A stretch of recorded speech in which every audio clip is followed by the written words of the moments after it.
Hey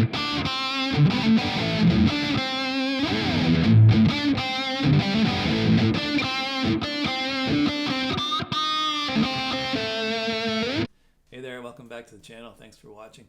If you don't mind subscribing, I'd appreciate it. I've got a lot of hours viewed now and I just need subscribers. I might start making some money off of YouTube.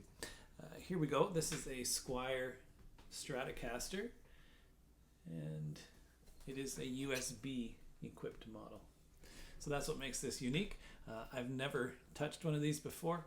What I'll do is just do a visual inspection as normal, and then I'll plug it into the amp and we'll see how it sounds. I'm kind of excited. I gotta be honest, my first hands-on impression, and I noodled around with it a little bit, is pretty good. For a cheap guitar, this thing's well put together.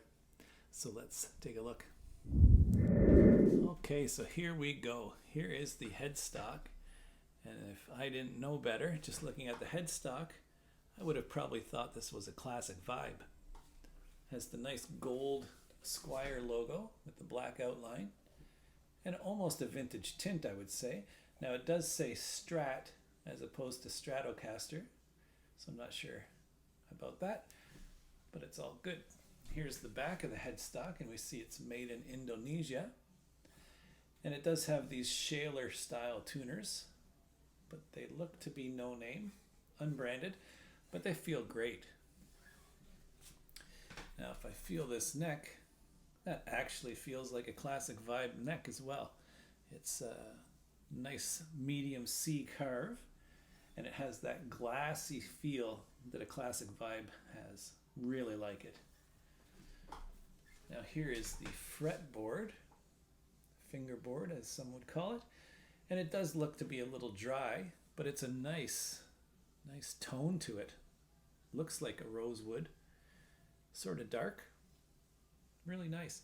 And I noticed the inlays have a bit of character to them. They're not just a stark white, sort of an aged look. And here we see the position markers on the top of the fingerboard. And those look really good too. I love when they have that nice aged tint. Now here's what really surprised me. If you look at the skunk stripe on this guitar, that is beautiful. I don't know if it's just this particular one, but that is super dark. Looks really nice. A little character up here. Now look here at the neck pocket. And it looks super tight. This looks like a classic vibe fit as well. Really well done. I guess they probably come off the same equipment. Now here, this does not look like a classic vibe. The plastics are a stark white. Sort of looks, normally I'd say stark white looks cheap, but this doesn't look cheap at all to me. The way this is machined, there's no burring or cut marks. The pickups don't look cheap. They look pretty good, although they're not a full staggered pole height pickup. And there's the bridge. Not quite up to classic vibe standards, but it looks pretty good. Very chrome. Now the top, that looks great.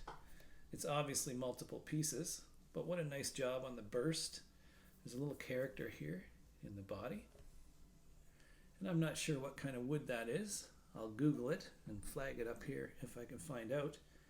Sort of looks, well, it almost looks like ash to me, but I'll have to check. I kind of doubt it would be ash on this guitar.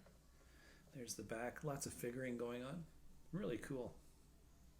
Now here's the control plate to access the USB electronics. There it looks like it has a headphone jack and a USB. I am not sure about that. I'll Google and find out that as well. Overall, just a super looking guitar and feels great. Easily could pass as a classic vibe. I think once this fingerboard gets a little oil on there, it's going to look super sharp. I won't be doing that because this guitar is on loan. But overall, I would not hesitate to grab one of these. I've noodled around with it already, and I like the sound. Anyway, let's cut to the sound samples. I'll plug it into the Spark, and here we go.